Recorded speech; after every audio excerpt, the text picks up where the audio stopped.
I do something for you? Or to you?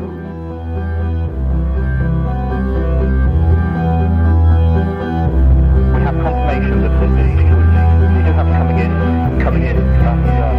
That's confirmed report. I repeat, we have confirmed reports of failed detonations in Philadelphia and Manhattan. Dear Equestria.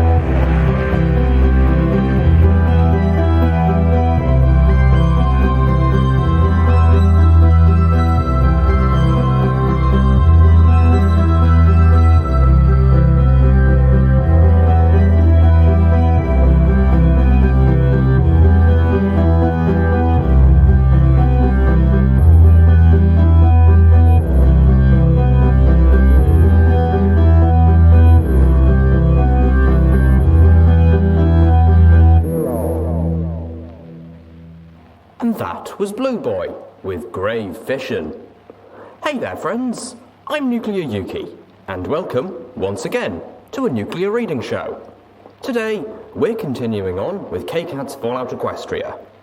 And also, if you're enjoying what I'm bringing to this cold, dark wasteland, don't be afraid to tell your friends about me, or find me on Twitter as Nuclear Yuki. It's a big help.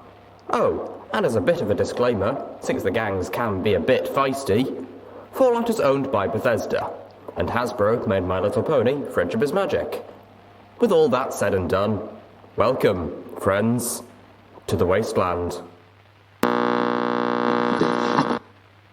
Chapter 20. Behind the Curtain. Failure. I couldn't save Monterey Jack. I couldn't stop Steelhooves from murdering Chief Grimstar. I was letting down my friends and everyone who needed me. The realization of what I had been doing to those closest to me with my damn addiction cut deep. And as much as I wanted to rage at Velvet Remedy, it was my fault that Monterey Jack was dead. I'd killed him with a mint. Actually, I'd killed him with a whole lot of them. I'd been eating them like... damn it. They actually tasted like candy. How fucking wrong is that? I was physically exhausted and mentally overwhelmed, on the verge of crying. It took me a long time to pull myself up off the floor and make my way back. The basement was huge, cluttered, maze-like. I took a wrong turn and found myself in a room full of spark-powered generators, half of which were running, making the whole room seem to throb. A bank of them on the far wall were burned and blackened, their metal skins ruptured. One exploded generator was randomly sparking, making the air taste like lightning. The skeleton of a pony, severed in two by a hunk of metal shrapnel, rested forever on the floor a few yards from them. An engineering schematic on the wall told me these had been the generators which powered the Ministry's magical defences. They had given their lives saving the building and its inhabitants from the Manhattan balefire bomb. Well, all except for one very unlucky maintenance pony. I wondered what her, or his, name had been. Did the pony have a family? Did they know what happened? All moot 200 years later. Just one more tear. I backtracked and finally found my way to the exit. As I stepped through the basement doorway, I was greeted by two of Tenpony Tower's guard ponies. Littlepip, you need to come with us. I stared at them, then back to the open basement door. Was I being arrested? A weight sunk in my heart. They must think I was responsible for the disappearance of Chief Grimstar. That was fast. But then, I'd been running around like a mad pony earlier, and here I was, leaving the scene of the crime. Because today just couldn't get any worse. I nodded to the guards, saying nothing, and let them escort me to the constabulary officers. I'd been here before. I wondered if any of the ponies I'd played seductress with in order to get a private audience with Monterey Jack would be there. They wouldn't need to execute me. I could simply just die from embarrassment. One thing was for sure. I wasn't going to say anything. I knew what Steelhooves had done. But what would be the use of pointing a hoof? I'd learned that lesson with Monterey Jack. Ponies turned to stare as they marched me through the Tenpony constabulary. I could half hear the whispers that followed in my passing. I recognized a few of the guards on duty. including the one I had sweet-talked into giving me his pencil so I could write down all the ideas that my PTM-fueled brain had been devising. I dropped my head, wanting to crawl. I glanced up as we passed several guard ponies talking with steel hooves. From the look of things, he was here of his own volition. That did not bode well. "In here, please," one of my escorts demanded. To my surprise, the door he swung open for me wasn't to a cell, but to a nice-looking office, panelled in fake wood and full of bookshelves. "Take a seat, and don't wander off. Some pony will be with you shortly." I looked at him in confusion. "Sorry about the delays. We've had a situation with the chief. You're not our first priority today." I was so weary that I sank into the little couch in the office and didn't move, waiting for what seemed like hours. I checked my pip book. It was getting late. I was hungry and confused. There was a small radio on a desk corner. I turned it on, wanting to lose myself in DJ Pone 3's music. Instead, I was shocked to hear Steelhooves' deep voice rumble from the box. "I'm no hero. If you're looking for a hero, look to Chief Grimstar. He bravely sacrificed himself to save all of you. I only wish I could have saved him." Sheriff Rottingtail had been gathering a veritable army of zombie ponies in the maintenance tunnels surrounding Ten Pony Tower. There is a door in the basement through which the sheriff was going to unleash them upon the innocent residents of this tower. It would have been a slaughter. The Talons hired by the chief learned of this threat, but were not pleased with how things went down. When I encountered the Talons, there were considerably fewer of them than when Chief Grimstar had hired them, so they neglected to inform the chief of any of this, leaving all of your lives in jeopardy. When I informed the chief, he insisted we go down to investigate the Talon story. We found the door and ventured through with the intention of making sure it could not be opened from the outside.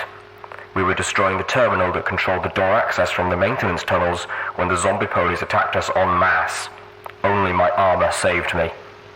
I still remember the Grim Star's last words, ordering me to flee, close the door, and make sure it was disabled from inside the tower as well. He stayed back, fighting to the bitter end, sacrificing himself to give me the time needed to make sure Ten Pony Tower was and is safe.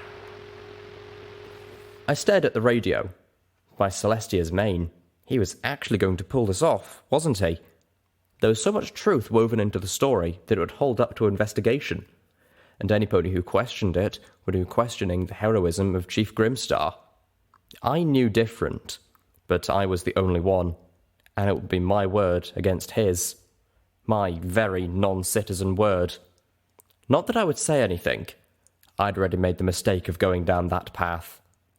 DJ Pone 3's voice was now on the radio.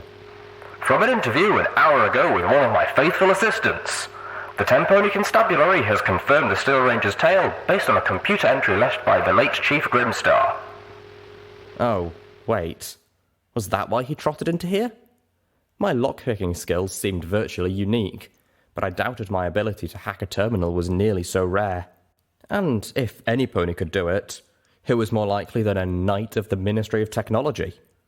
It was just a guess, a suspicion, but it struck me that Steelhooves was covering his bases. Part of me almost admired what he was capable of.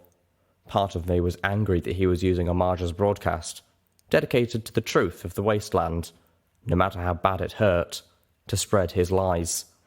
I turned off the radio. Some pony finally arrived to speak with me. The debonair gentle stallion who took his place on the other side of the desk was a mottled brown unicorn with glasses perched on his nose and a scroll for a cutie mark. "Sorry to keep you waiting. Let's get down to business, shall we?" I nodded glumly. I was no longer curious why I was here. I just wanted to get whatever it was over with so I could go. The unicorn levitated several scrolls onto the desk and opened them. "Now, you should be aware that there are expenses that need to be accounted for. The cost of the rope used to hang Monterey Jack was 30 bottle caps. Fine stuff. Premium made. Cost for the executioner was 25 bottle caps. Then there are cremation expenses." The stallion looked over his glasses at me. "Unless, of course, you would rather just throw the body out into the street for the birds." His tone suggested that that might be looked on as uncivilized, but that he was required to give me the option. Cremation itself is 100 caps, plus an additional 57 for the basic box. I stared with dawning comprehension. I was going to have to pay for Monterey Jack's execution? I was dumbfounded. How in Equestria did that make sense? But I thought as I sank into deep depression, it did make sense. It was my fault that he was dead. Why shouldn't I have to pay for it? I listened dispiritedly as the list of fees and expenses and legal charges grew and grew. 1 year's rent for both the cheese shop and his private quarters, amounting to 7,200 bottle caps altogether. Required expenses and fees amount to a total of 9,047 bottle caps. I stared vacantly for a moment, then nodded. With a sigh, I asked, "How long do I have to pay this? I don't have that kind of money." As a group, we easily had more than double that, but I couldn't feel right about draining such a huge amount of bottle caps from what Calamity and Velvet Remedy had as well. Steel hooves too, although I felt less of a pang about that. The Gentle Stallion just blinked at me. Perfect. By their standards, I was poor. I mean, I could probably pay just about half of it now. Giving me an odd look, the Stallion informed me. It's already been taken out of the accounts. Unfortunately, Monterey Jack didn't have sufficient funds to pay for all of it in caps, so a fair amount of personal property was confiscated for auction in accordance to... He droned off legalese that went completely over my mane. Confusion scrambled my thoughts. So I didn't have to pay for Monterey Jack's execution? Then why pull me in here just to tell me all this? Did they just assume I wanted to know? So I could gloat? Was I legally required to gloat? The Gentle Stallion was staring at me again. A frown broke across his face. Well, I just lost that bet, he muttered to himself. Then, addressing me, "You have no idea why you're here, do you?" I shook my head. Monterey Jack was convicted of attempted banditry. You were the pony he tried to rob. Therefore, upon his death, all of his properties are legally yours. What? Wait, what? It was bad enough when I thought I was being punished. I'd made peace with that because I deserved no less for my stupidity and failure. Now I was being rewarded for it? No! The world did not get to be that fucked up. I refused to let it. The Stallion considered me. Honestly, there are a number of ponies who suspected that Monterey Jack's confession might have been more from the magic of your horn than the weight of his conscience. He informed me. I remembered the whispering as I passed by. Of course they did. Any pony who knew about this twisted bit of legalese would suspect me. Even I hadn't been able to comprehend why Monterey Jack had confessed until I talked with him privately. The legal Stallion continued. I personally had laid good caps that this was some sort of plot cooked up between you and Monterey Jack. Again, he frowned. Clearly not. I started at that. What? He died? What kind of plan would that have been? The Stallion shrugged. We all knew that Monterey Jack hadn't been right since his wife died. After Clarinet was killed, I'm all they have left. Clarinet, right? I asked, and the legal Stallion nodded. He mentioned his wife. What happened to her? There's a rumour that there is an untouched stable somewhere in Fetlock. A few months back, they were trying to find it. Never did. No pony has. My heart sank. It was absurd to feel guilty for having found Stable 29 myself, wasn't it? She was killed by a manticore, according to Monterey Jack. He killed the thing, but not before it had stung them both and torn her up right bad. Poor fellow only had enough antivenom for one, and she insisted he use it with himself. With her wounds, according to Monterey, she probably wouldn't have made it even if he had given it to her. The Stallion shook his head. Of course, that's just how Monterey's told it. But I've never known the Stallion to lie before. Sweet, merciful Celestia. The legal Stallion cleared his throat and turned back the documents in front of him. Returning to the matter at our hooves, even after fees and deductions, you're still left with the private quarters, the deed, and the business license of the shop, and a modest amount of home furnishings. Of course, there are two other matters which must be attended to. This was wrong. I couldn't be gaining the property from Monterey's tragedy. I couldn't accept this. I didn't deserve this. First, of course, is the simple fact that you are not a citizen of Tempone Tower, and as such, you are not permitted to operate a business within the tower. Normally, it takes several years to earn citizenship, but with the legal standing of these properties, if you started the applications now, you could possibly achieve citizenship within little more than a year. He looked over his glasses, fixing me with a stare. Still, it is this officer's recommendation that you sell off the deed and business rights to the shop to some mayor or gentlecolt who is a citizen. Make yourself a tidy little sum and be done with it. I nodded. I wondered if Homage had any use for an ex-cheese shop. Second is the matter of Monterey Jack's children. My ears shut up. What was this? Who are legally allowed to remain in the private quarters until the end of the month.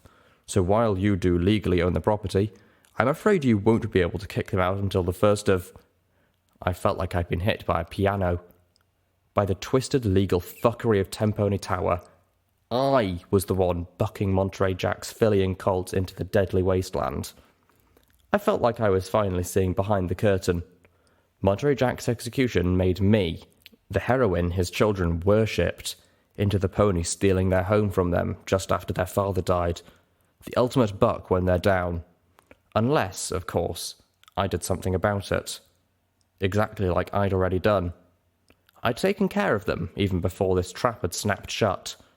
I looked up at the stallion as a new feeling burned away my depression. Anger. He played me! I screamed at the walls of my suite, telekinetically overturning all of the beds. My eyes were burning with tears as my heart pounded with rage. He set me up! I made the blankets tornado about the room. I was the gunny four-shoes filly he knew he could manipulate, and he was right! I stomped on all hooves. The blankets soared at the window and rebounded off the glass. I hated Monterey Jack. I wanted him dead, but he was already dead. And I wasn't some pony who could change her mind and take my frustrations out on his children. He was so right about me. So instead, I took my fury out on my room and was thankful that none of my companions were around to see it. It was too much. The shame of my addiction, the pain of how I'd hurt my friends, the betrayal of Velvet Remedy's actions, and now Monterey Jack's four-hooved fucking of me from beyond the grave. I hurled one of my saddlebags against the wall. If levitation could have any real force behind it, I probably would have punched a hole in the room. As it was, the saddlebag just clanked against the wall, opening and spilling its contents.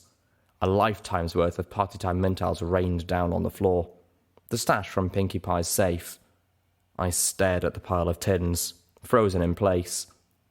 It took only a moment to transfer all my rage and sorrow onto the drugs. Before I knew it, I was in the bathroom, dumping tin after tin into the toilet water, cursing them and myself for everything we had done to my life together. Flush. There went a month's worth. Flush. There went dozens more. I was throwing away countless bottle caps worth of them. Good riddance. They would never have the chance to hurt any pony else. Flush. There went what I allowed myself to depend on. Flush. What I had let come between me and ponies who were closer to me than any family had ever been. I was crying so hard I could barely see what I was doing, but I didn't need to. Flush. Flush. Flush. The last tin of Party Time Mintiles floated in front of me, hovering over the toilet. Open. I just had to tilt it and flush. Easiest thing in the world. Telekinetic child's play. A tilt and a flush. The tin hovered there. Not tilting. The last tin. For all the damage they had done, that I'd let them do, Party Time Mintiles had saved my life. And the lives of my friends, more than just once. Should I keep one tin, just in case? But if I took even one more, I could become addicted again. It only took one the first time, and I couldn't do that to myself. I wasn't Monterey Jack. I wasn't willing to screw me over like that. The tin started to tip. But what if the mental clarity was the only thing which could save my friends? What if Calamity's life on the line? Or Velvet Remedies? Or Steel Hooves? Wouldn't they be worth the sacrifice of myself? Yes. Yes, they would. The tin levelled and began floating back to me. But could I do that to them? Put them through it all again? Or wouldn't it be a betrayal to keep even one tin? The tin stopped, floating above the lip of the toilet. Littlepip? Homage's voice startled me from the bathroom doorway. My magic imploded, dropping the tin into the toilet, metal case and all. I looked at her, startled, eyes red and puffy, knowing I looked like a completely ugly mess. Homage stepped into the bathroom, looking peaceful and elegant in her dress. I cringed back, not wanting to accidentally touch it with my filthy body. She didn't let me get away. She grabbed me, pulling me against her breast. I couldn't contain myself anymore, and broke into open weeping. I heard the metal tin as Homage levitated out of the water and dropped it into the pile with all the empty others. Flush.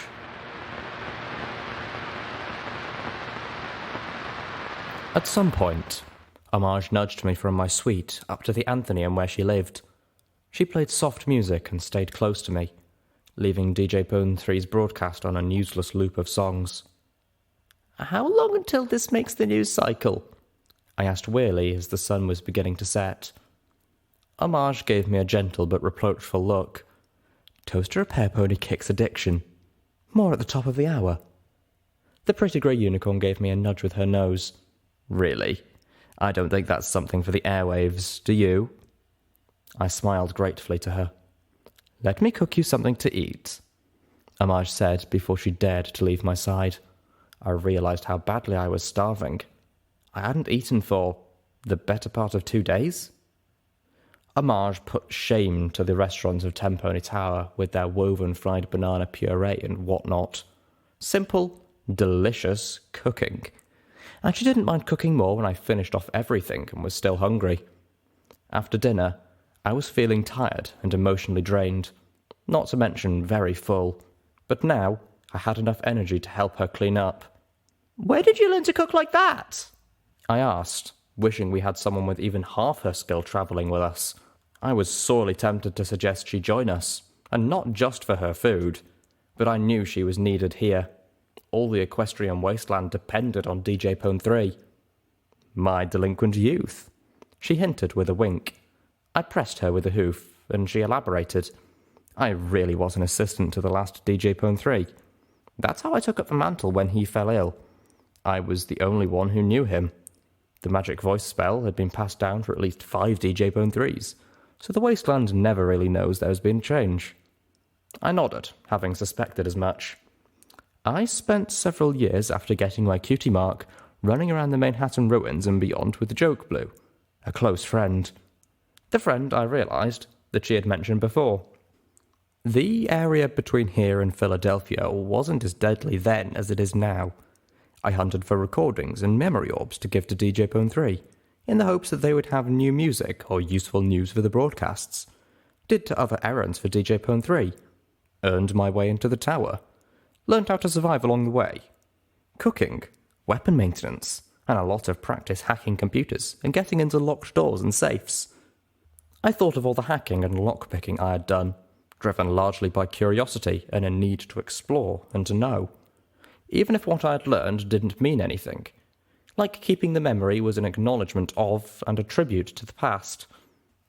Joke Blue was the one who knew her way around weapons and had the skill to disarm traps. Homage trailed off as a clearly painful memory hit her. Do you want to talk about it? Homage smiled, a tear in her eye. Most traps.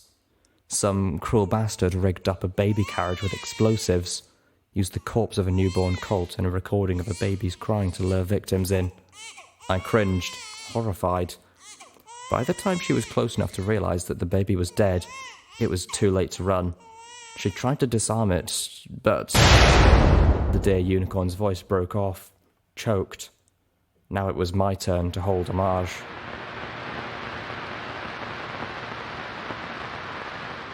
I stretched out on Homage's bed as she gave me a massage. Either she had learned a lot from our visit to the spa, or she'd had practice. Either way, it was wonderful. If I were a cat, I would have been purring. I felt her press close against me as she leaned in to whisper in my ear, "I know you're under doctor's orders to relax and not exert yourself, but you listen about as well as most of his patients." I nodded, not really wanting to talk about that, or really anything. What she was doing with her hooves was divine. She was pressing them in circles against the back of my legs at the base of my rump. Not as skilled as the professional spa ponies, maybe, but unspeakably more delightful because it was Homage doing it. "So, I won't apologise for helping you break them further." I had no idea what she was... "Oh, hello!" I gasped as I felt her tongue someplace I had only imagined it before. Pleasure burst through my whole body. And she was just getting started. This was definitely going to qualify as strenuous activity.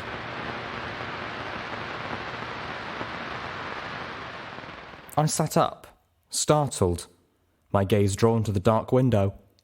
Beside me, Homage stirred in the bed, opening an eye as she magically lifted the covers. "Littlepip?" she questioned sleepily. I told her I thought I'd seen a flash of green outside the window. It reminded me of the flash I'd noticed in the fog nearly a week ago. "Probably just a balefire phoenix," Homage dismissed, nuzzling close. "There are several of them in Manhattan." "Yeah," I nodded. "But I think this one's been following us."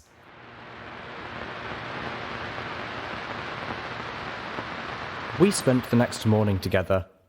Homage left the bed long enough to cook us breakfast, and then again a couple hours later to poke around in the emergency broadcast station above us. The news this time included a retelling of my brave and daring rescue of Blackwing's talons, including congratulations from DJ.3 on once again stomping 2 eggs under 1 hoof. Apparently, I had taken out 3 alicorns single-hoofedly by blowing up a raider compound. I buried my head under the sheets. It shouldn't have surprised me. In fact, I would have been surprised if Calamity hadn't given her express permission to lay that at my hooves. Homage had proven she really did enjoy making me squirm, every way she could. She was gone for the better part of an hour, leaving me to my thoughts. When she returned, I'd reluctantly decided to broach an uncomfortable topic. The black opal. "That thing?" she asked, immediately knowing what I was talking about. I expected her to ask why I wanted it, but instead, "How did you know I had one of those?" I bit my lip. An acquaintance wants me to, procure it." I looked away, then back into her eyes. "I was very tempted to tell the pony to just fuck off, but I figured I would ask. Please, feel free to say no. I don't want anything to come between us right now, or really ever." Homage regarded me for a painful moment, then smirked. Dear, the only thing coming between us for the last several hours has been sweat. But even I had to attend to business. As much as I wanted to slack off, I'm not going to begrudge you for doing the same. I breathed a sigh of relief. "And yes, you can have it." She caught my eyes with an earnest gaze. "I have a gift for you too. But the black opal, think of it as a down payment. I have a quest I want to hire you for." My eyes widened in surprise. "Anything!" She laughed. "You might not say that after I tell you what it is. But you and your friends, you are planning to head towards Philadelphia, aren't you?" The laughter in her voice died as she spoke that name. I nodded firmly. "I'm still convinced that something is escalating in the Equestrian Wasteland. Something involving Red Eye and the Alicorns. I know they've been around for quite a while," I told her. Long enough for Steelhooves to become known to the monsters as the mighty Alicorn hunter. Sarcastically, at least. Questioning my theory. "The Alicorns have been around for a long time, right? But I'm guessing they've gotten a lot more common." Homage considered that. "I hadn't heard of them 10 years ago. Now they're all over the place in Canterlot. And this year, I've noticed groups of them showing up in Manhattan too." I nodded again. "When I uncover what's going on, DJ.3 will be the first to know, I promised. And all of Equestria will know soon after. Homage swore. Although, I might get a foreleg up on you. I suspected the innuendo was intentional. If you complete this not-so-little task for me, you remember that bank of blank screens in the EBS? I had taken note of them when she first allowed me inside the MAS EBS and let me look around. I told her so. Those are for the feeds from the Philadelphia tower. Red-Eye has taken control of that tower, or at least the 3% of the tower that I normally have access to, and locked me out of it. If you're going that way, I want you to attach an override to the mainframe in the tower station. That will allow DJ.3 to finally have eyes in that horrible place. Red-Eye has operated long enough in the shadows. I put a hoof down, although stomping a pillow arguably didn't have nearly the effect. Agreed!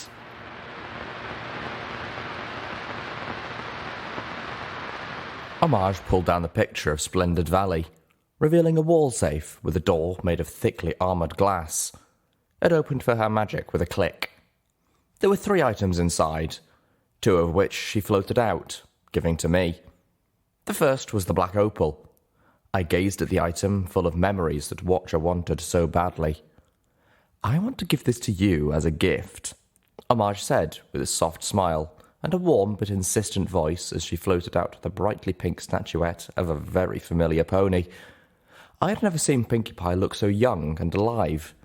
I half expected the statuette to jump up, animated by the sheer energy in her expression, and start bouncing about the room. This, I realised, was the real Pinkie Pie.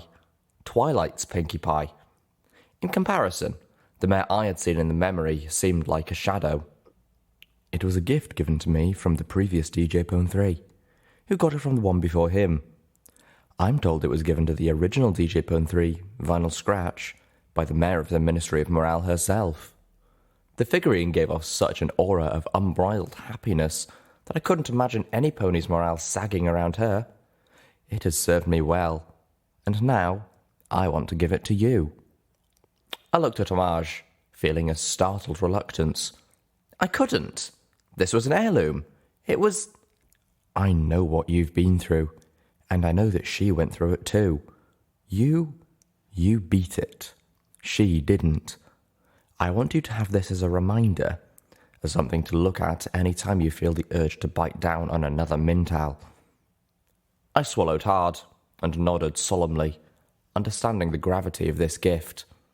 I reached out with my magic, wrapping the little Pinkie Pie in a telekinetic sheath, and immediately felt a jolt. Everything became clearer. My body became more alive. It was more than a little like biting into a Mintal, but it tasted like candy apples and cupcake frosting. What did? Part of my mind insisted. It wasn't like I'd just put anything into my mouth. Between the Twilight statuette and Pinkie Pie, I almost felt like I was on Mintals without them, only cleaner, better, more wholesome. I turned the statuette round to read the base. It didn't match the others. Of course it wouldn't match the others. Awareness! It was under E. I felt joyous and heartbroken at the same time. The statuette was a reminder, both of what I had done wrong and of the cost had I not been pulled from the abyss by my friends. A sorrowful reminder of the damage I had done and now I needed to repair. And a messenger telling me that I had the strength to not do it again. And perhaps most of all, a keepsake from Homage letting me know that she understood my weakness with acceptance and forgiveness. Thank you, Homage. This means more to me than you could ever know.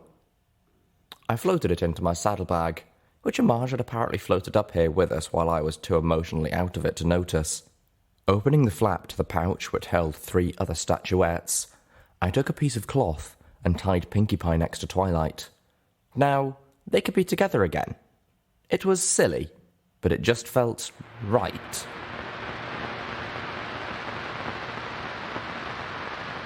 As Homage closed the safe, I took notice of the last item mounted inside it. It was some sort of magical energy pistol, but not of any make I had ever seen, and with a grip that wouldn't fit in any pony's mouth. Curiosity sparked, and I asked Homage about it. Long story. She told me. One night, Joke Blue and I were poking our hooves around Fetlock, trying to find a stable that we'd heard rumours about. There was a strange explosion that lit up the clouds above. At first, we thought it was thunder, but then all sorts of debris started raining out of the sky. Chunks of the strangest sky wagon you'd ever laid eyes on. We took cover in a burned-out passenger wagon.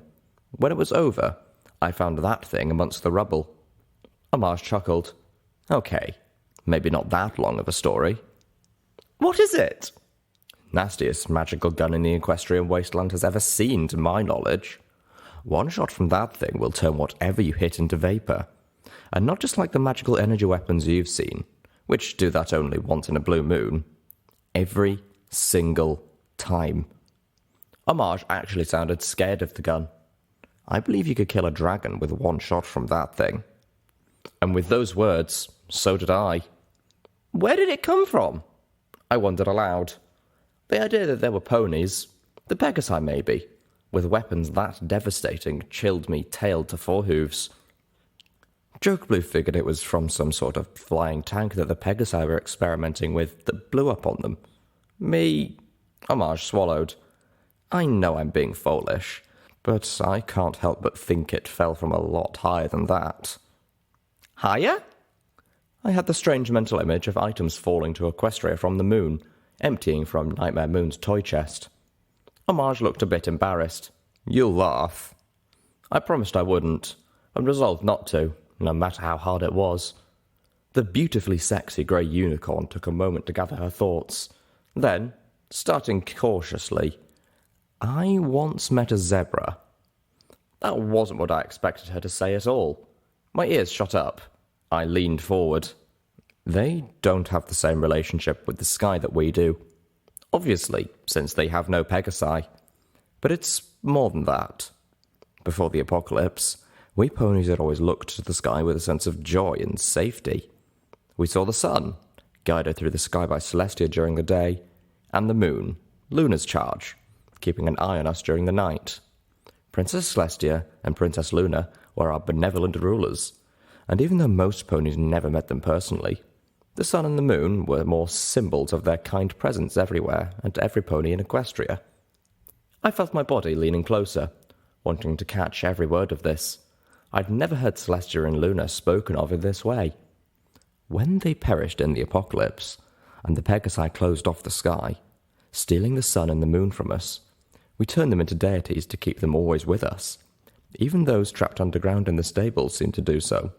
A sort of parallel evolution. What she was saying was almost blasphemous, but I bucked away the desire to admonish her, leaning precariously closer to hear.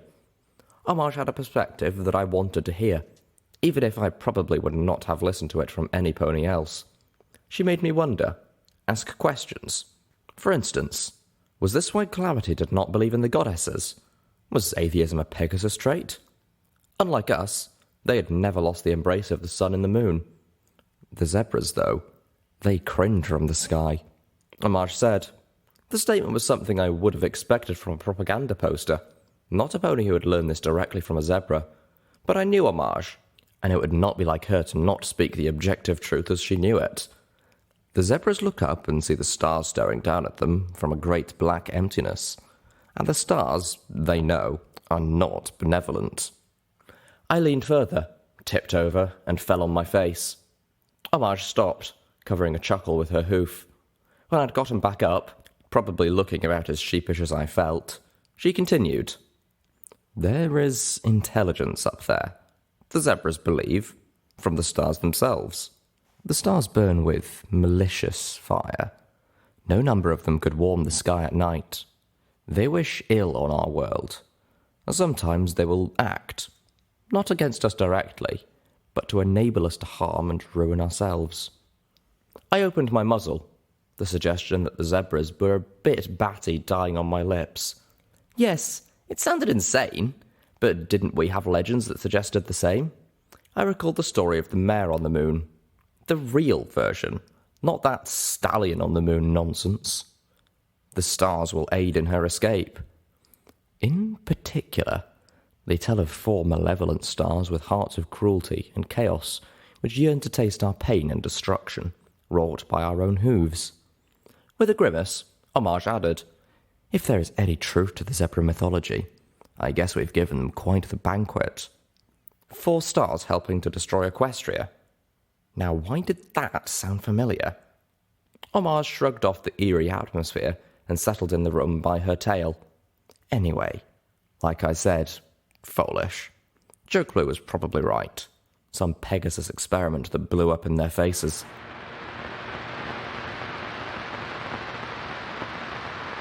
Cautiously, Homage at my side, I lowered my horn towards the black opal. If I was going to give this to Watcher, I wanted to know what was on it first. It was only reluctantly that I touched the opal with my magic and let her take Homage and her anthenium away from me. I felt strangely wrong. We were in a darkened hallway, wide and elaborately decorated, walking towards a brightly lit room with a decorative, curtained partition hiding half of it. There were 4 ponies walking in front of me, and a 5th leading them, the mares of the ministries. The first pony I recognised was Pinkie Pie. While every other pony was walking sedately through the hall, she was bouncing like a fanfare on her way to her idol's next performance. The pony was a little younger than I'd seen her before. The candy cane look was still going strong, though. I felt a pang of deep embarrassment as my gaze fell upon the lead pony, the beautiful white unicorn I had fantasized about, and the pony I was riding just wouldn't stop staring. Celestia's solar flaring mate! The creature I was riding was not a pony. And he was most definitely and unbearably a he, was as big as a stallion. I felt things that were not hooves at the end of my legs, and wings folded to my back, and a tail. "Spike?" Fluttershy asked timidly, turning round and looking at me. "Doesn't that hurt?" My attention was drawn to something tight and metal squeezing my head. The Recollector, I assumed. It did not seem to be designed for whatever I was. I opened my mouth, which felt all wrong, and answered, "Nah, barely feel a thing. Besides, Rarity wanted a memory of this." She could have worn it herself, Twilight Sparkle muttered under her breath from directly in front of me. I saw my eyes go once again to the white unicorn with the perfect purple mane. She didn't seem to hear it, being engaged in conversation with the pony I knew to be Applejack. The orange pony with the 3 apple cutie mark looked a little younger and not as weary as she had at Pinkie Pie's last party. "I sure hope this ain't nothing to do with that thing we never talked about," Applejack was saying with nervous caution. "Oh no, darling. I gave that project up ages ago," Rarity replied with graceful dictation. "Ah." The orange pony sighed with clear relief. "Good." As we approached, we walked across a fancy carpet woven with gemstones. I felt a cold shock as the creature I was riding stepped over it. Twilight Sparkle had stopped just ahead and turned to eye the carpet, as Rarity and Applejack talked, but her attention was drawn by Rarity loudly clearing her throat. Fluidly, Rarity shifted the subject, speaking up to address all 4 of the ponies she was leading. "Now, this was really just a first design, but I think you'll all be impressed." "Always thrilled to see one of your designs, Rarity," Twilight Sparkle encouraged. Rarity smiled with business-like thankfulness. "And this is just the light suit, not the fully powered version." She turned to Applejack and smiled demurely. "And I do want to make it very clear that I'm not trying to step on your hooves here. This armor isn't as strong as your Steel Ranger suits, and it doesn't offer quite the protection." "Then what's the point?" Applejack interrupted. "I don't see the use in creating armor that is less protective." The group had reached the ending of the hallway. There was a large mirror to one side of the room, and the other was filled with sewing machines, bolts of cloth, and dress ponies. Designs and schematics covered the walls. At Rarity's motion, they stopped, each turning her attention towards the partition, except for my alien ride, who only had eyes for the white unicorn. "Well, that's because there is more to an outfit than just how well it stops bullets, of course." Applejack looked ready to disagree strongly, but bit back her comment. "Okay, Rainbow Dash," Rarity called out. "They're ready for you." Around the curtained partition, stepped the shadow out of a nightmare. The blue Pegasus pony, who was encased in a black, insectoid carapace, with only the front of her muzzle and the undersides of her wings showing. Her tail was hidden with a scorpion-like sheath with a vicious barbed stinger. The ebony suit of armour was sleek and wicked. Yellow-orange protective goggles with a bug-like compound eye pattern completed the look. Built into the sides of the suit were antenna-like protrusions. The crystals that tipped with those magical energy weapons shimmered with shifting rainbow light. The reactions of the other ponies were immediate. Ah! Oh, Nelly! That looks demonic. Oh, Dashi, you look scary! The creature I was riding turned to watch Rarity suddenly take off. Fluttershy, come back! It's only Rainbow Dash! We turned back in time to see Rainbow Dash push up the goggles with one armoured hoof. Her eyes narrowed, a smirk running across her muzzle as she lowered her body into a menacing battle stance in front of the mirror. She growled menacingly, the armour making her look positively sinister. Oh yeah, she said. This is cool! Reality reasserted itself, leaving me feeling very strange. It was good to be back in my own hooves. I didn't ever want to be that thing again.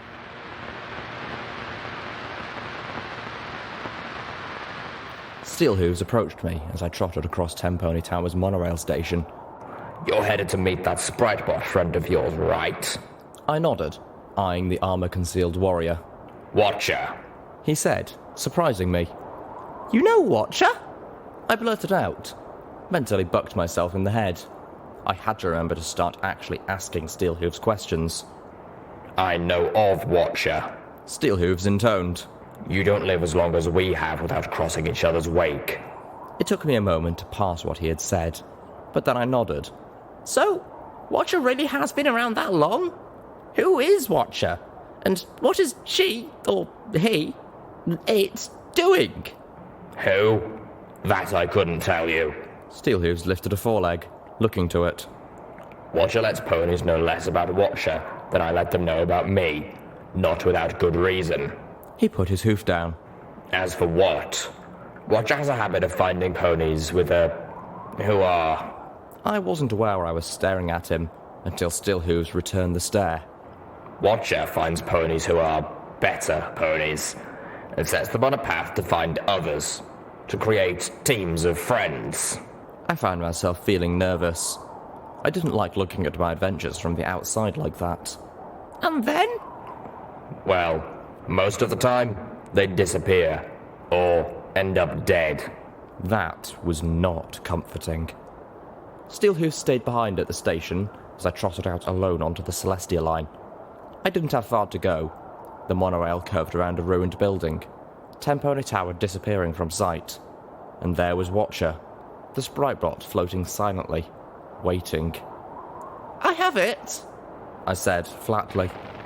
Thank you, Littlepip. I knew I could trust you. Now, this Spritebot has a compartment of spare batteries. If you could just... No! The Spritebot floated silently for a moment. Huh? Watcher sounded perplexed. Trust goes two ways, right? I challenged. Well, yes. I relayed your message, just like you asked, before you got the black opal. I nodded. Made sense. But not what I was after. Not now. I felt a fierce determination set in. Answer's still no. No. You got it, but you're not going to give it to me. Oh, I'm going to give it to you, I said forcibly. In person. Watcher fell silent again. This time, I didn't wait for a response. You talk a lot about virtues and friendship.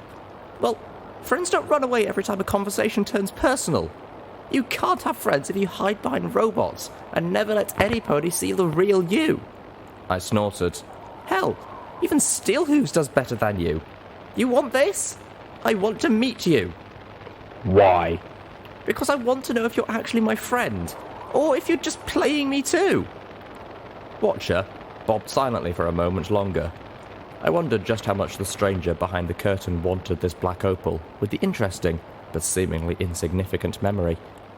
Then, Just as I was convinced that Watcher would tell me to go take a jump off the monorail, the toneless mechanical voice said, Fine. I blinked.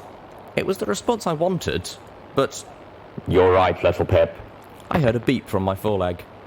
I've uploaded my location onto your pitbook. I'll see you soon. There was a burst of static, and the sprite bot floated away on a drum solo. I lifted my leg to look at my pitbook. There was an icon on my equestrian map. Far, far away from Manhattan. In the middle of nowhere. It would take weeks to travel there on hoof. But if Watcher thought this would dissuade me, or even delay me, then Watcher was wrong.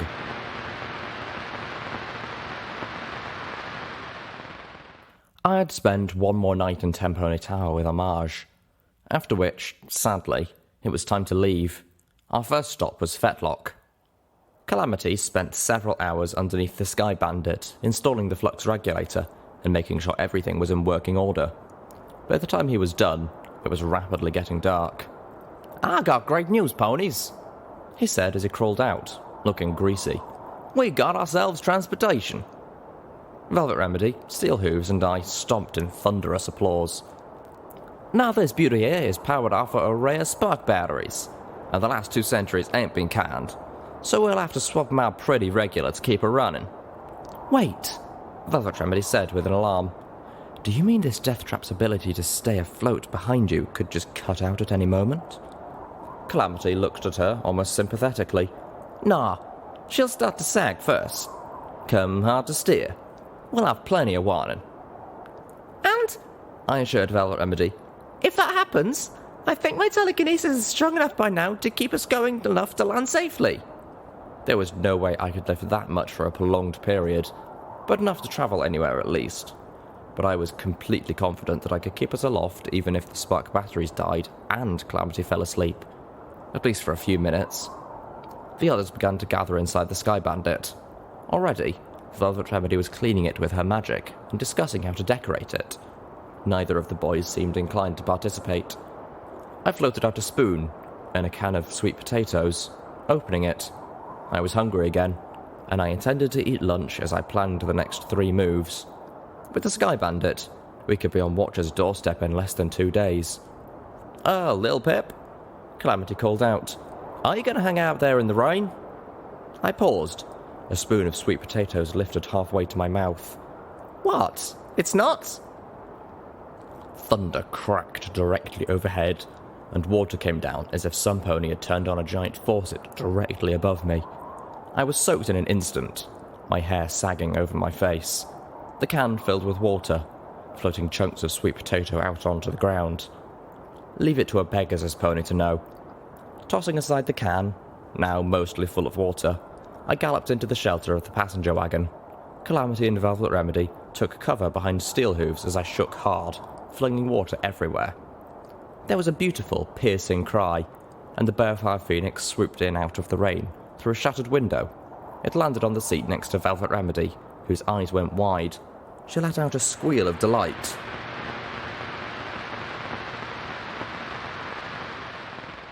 You've named her Pyrelight? Steel Hooves asked, echoing my own thoughts as Velvet Remedy fed the bird, before curling up under her blanket. We'd been travelling through the air for a day now. Ever since the cloudburst had ended, the Balefire Phoenix had remained with us, or more precisely, with Velvet Remedy. I personally found the name of the bird a little morbid.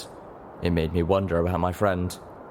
We took turns sleeping and watching, passing around my binoculars. So far, nothing had shot at us. By now, we had a good idea where we were headed. It was hard to miss the giant mountain jutting up over Equestria like one of those spire towers. Once Steel Hooves was certain Velvet Remedy was deep asleep, he stopped over me and whispered in my ear. You should persuade her to spend less time in that memory orb. I looked at Velvet Remedy. In the last 16 hours, she'd disappeared into the Fluttershy memory twice. It was like she had an addiction of her own. That's not a good memory. Steel Hooves rumbled, surprising me. I looked at him, wondering how a non-unicorn could know what the memory was. As if reading my thoughts, he answered bemusedly. I asked her. Oh, I felt like face-hoofing. What's wrong with the memory? Fluttershy wasn't like the others. Rainbow Dash wanted to win the war. Applejack just wanted to protect other ponies, especially after Big Macintosh died. Twilight Sparkle wanted to please the princesses, especially Celestia. Steelhooves intoned. But Fluttershy just wanted the war to end. That memory is the moment she put her whole ministry to that purpose of finding a way to end the conflict. And she did. I felt a shudder. In a world where not everyone is sane, it is the height of insanity to believe you could create a weapon so devastating, so horrible, that no one would dare to use it. Oh no. I looked at Velvet Remedy as she slept. The same urge that made me discard the memory orb from Horseshoe Tower returned, grown an order of magnitude. She loved Fluttershy, modelled herself after the sweet, shy yellow Pegasus pony. She couldn't ever learn of this. Wait, I said slowly. You said no one. His odd word choice reminded me of my first conversation with Watcher. Steelhooves answered dreadfully. Perhaps the only thing more insane than believing such a weapon should bring peace is creating such a weapon and then giving it to both sides. Steelhooves turned to me behind his helmet's visor. That memory, that is the beginning of the end of the world. Ultimately, Fluttershy killed us all.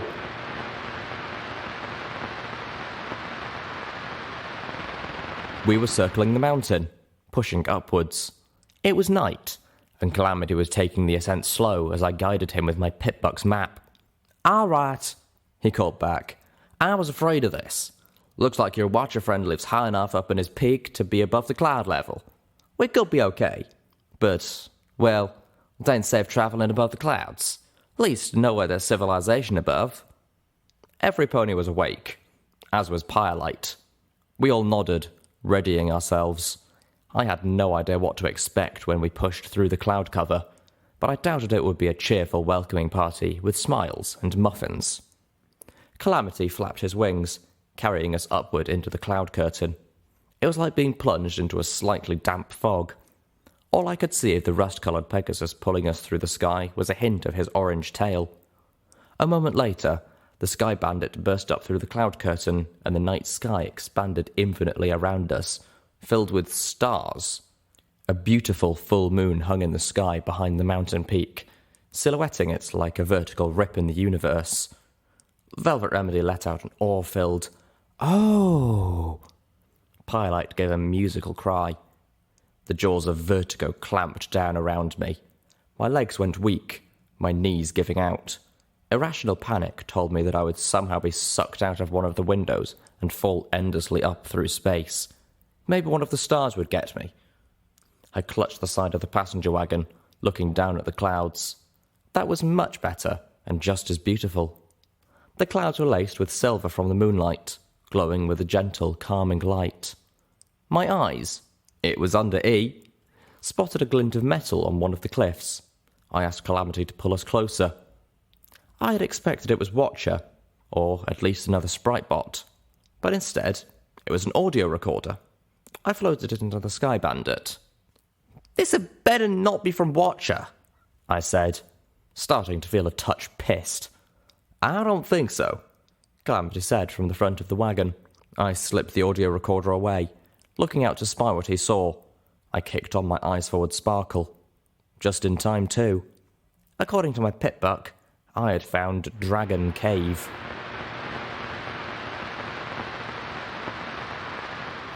"I think maybe your friend sent us up here to get eaten," Velvet Remedy said aloud, staring up at the huge, dark opening. The Sky Bandit lay parked on the cliff behind us.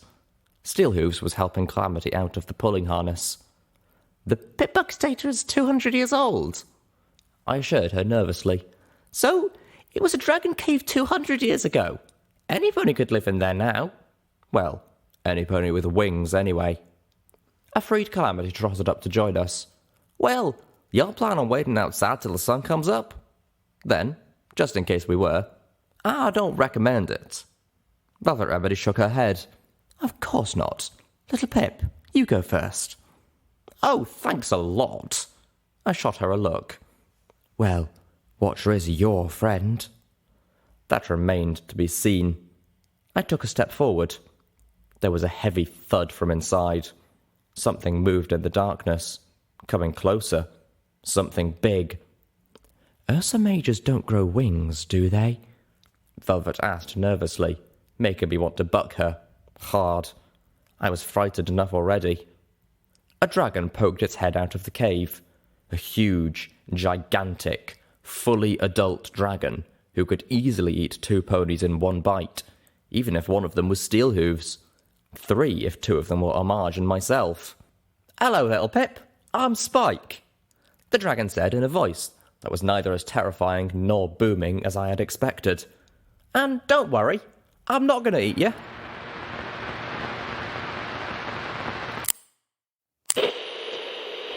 Footnote: Level up. New perk: Pathfinder. Travel time to remote locations in the Equestrian Wasteland is reduced by 25%. The drain on a Sky Bandit spark batteries is likewise reduced. Quest perk added: Pony Sutra. You are experienced in the art of giving and receiving physical pleasure. You are more likely to have sexual encounters with certain specific characters. About bloody time. Pip could have probably pounced on Homage any time, but Homage making the first move somehow doesn't surprise me. And that Watcher fellow, we met him too on our travels, but not much. Weird fellow was nice enough, didn't try and screw us over as I recall. Why the hell Watcher sending Pip's group to meet with the dragon? I mean, who knows? Anyway, here's Step Around from the Wasteland Wailers. Enjoy, people.